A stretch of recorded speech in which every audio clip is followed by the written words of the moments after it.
Selamat malam para penjelajah mimpi. Senang rasanya kita dapat kembali bersua di malam hari yang tenang ini, dalam dunia imajinasi kita yang penuh dengan keajaiban, pesona, dan kehangatan. Jadi bersiaplah untuk melepas kelelahan hari ini dan memasuki dunia di mana impian menjadi nyata. Biarkan pikiran dan hatimu terbang bebas, terbawa oleh alur cerita yang akan membawa kita ke tempat-tempat ajaib bersama dengan tokoh-tokoh yang menakjubkan. Inilah saatnya untuk menarik selimut, menutup mata, lalu ambil nafas yang dalam dan bersiap untuk melanjutkan perjalanan kita sebagai penjelajah mimpi. Cerita malam ini berjudul Tumbuh dan Tunduk. Aku masih teringat kali pertama aku membuka mataku. Menjadi sebuah tunas kecil yang berhasil menembus permukaan tanah. Tak lebih dari tunas hijau mungil yang gemetar di bawah hembusan angin. Nyaris tak terlihat di tengah hutan yang begitu megah ini. Dunia tampak begitu besar, namun aku begitu kecil. Pohon-pohon besar di sekitarku menjulang begitu tinggi seolah-olah mereka menyentuh langit. Aku selalu memandang mereka dengan rasa kagum yang tak terbendung. Mereka tampak begitu kokoh dan kuat. Namun di sisi lain, aku hanyalah sebuah tunas kecil. Bayangan dari pohon-pohon besar selalu menutupi sinar mentari yang membuatku tumbuh.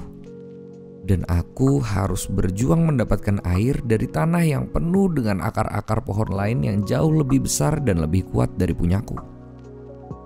Aku selalu merasa lemah, kecil, dan di kebanyakan waktu aku harus meminta belas kasih dari pohon-pohon besar itu agar mereka sesekali menyingkapkan dahan-dahannya yang besar agar aku dapat mendapatkan cahaya mentari dan air yang aku butuhkan untuk tumbuh.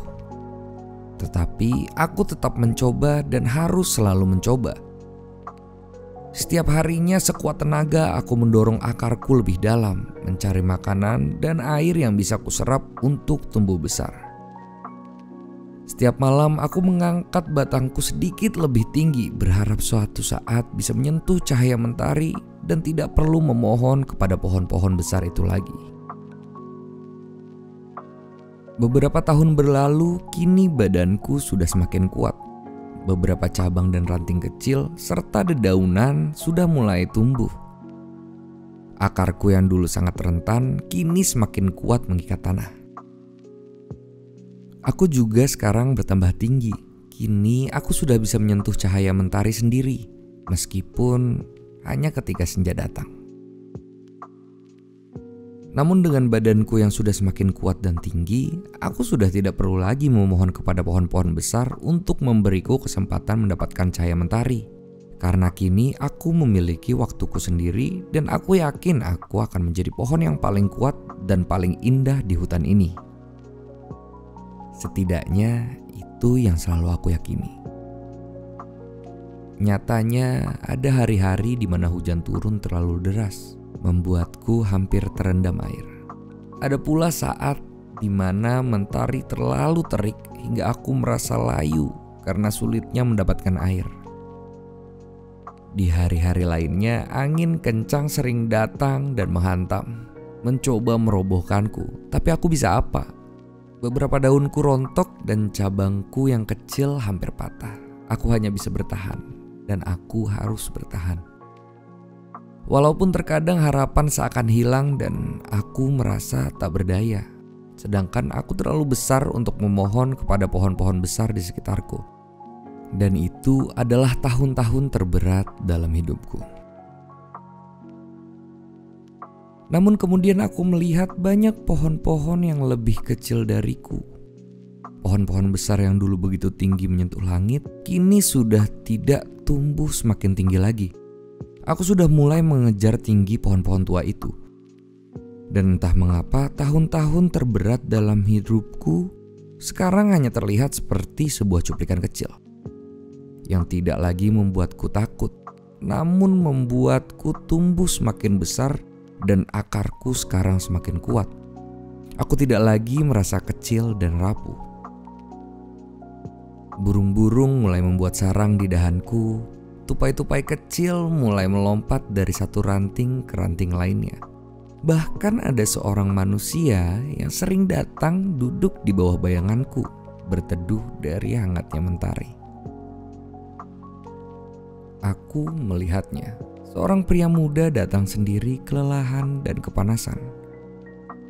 Aku memberinya bayanganku, bahkan terkadang dengan sengaja menggerakkan dahan-dahanku menciptakan angin sepoi dan suara dedaunan untuk membantunya istirahat dan tidur sejenak.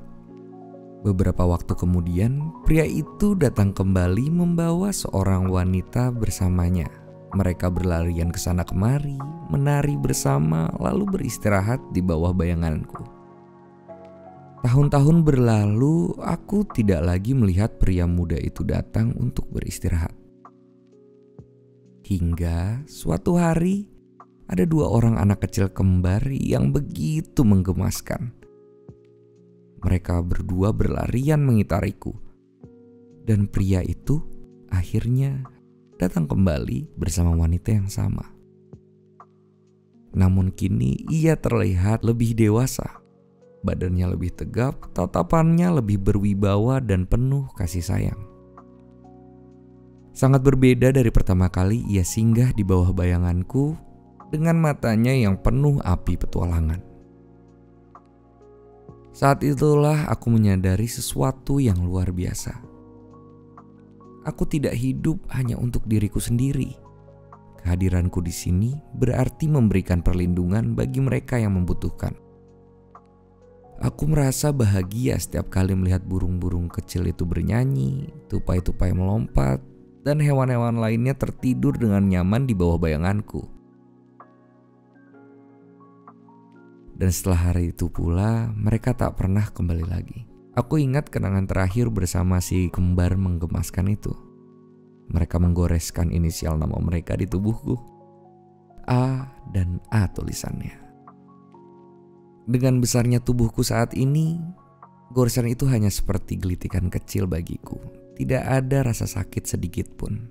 Namun kenangan indah ini akan selalu kubawa di dalam hatiku. Sekarang tubuhku tak lagi sekuat dulu. Beberapa cabangku sudah patah dan daunku tidak lagi tumbuh selebat dulu. Namun aku tidak merasa sedih, aku justru merasa damai. Setiap guratan di tubuhku adalah bukti perjalanan panjang yang telah kulalui. Aku ingat saat aku masih tunas kecil berjuang untuk mendapatkan cahaya. Aku ingat badai-badai besar yang pernah datang dan menakutiku. Tiap hujan yang pernah meneteskan air untuk kutumbuh, dan ranting-ranting yang pernah patah namun tumbuh kembali. Aku ingat bagaimana aku pernah menjadi tempat berlindung bagi burung, tupai, dan hewan lainnya. Kini aku melihat tunas-tunas kecil tumbuh di dekatku. Mereka mengingatkanku pada diriku sendiri di masa lalu. Kecil, rapuh, tapi penuh dengan harapan. Aku tersenyum dalam hati. Aku ingin berkata kepada mereka, jangan takut pada kesulitan. Jangan menyerah pada bayangan. Jadilah kuat dan suatu hari nanti kau akan menjadi tempat berlindung sepertiku. Dan di hari ini telah kuceritakan kisahku dengan menunduk untuk kalian, keturunan dari si kembar yang menggemaskan yang telah membuat goresan indah di badanku ini. Maka tumbuhlah kalian bersama tunas-tunas kecil ini. Teruslah bermimpi dan hadapi kesulitan itu. Karena suatu hari itu akan menjadi sebuah kisah yang indah untuk diceritakan. Tumbuh dan tunduk. Saya Etanol, pamit undur diri. Selamat malam, selamat beristirahat para penjelajah mimpi. Terima kasih telah berjuang melewati hari ini.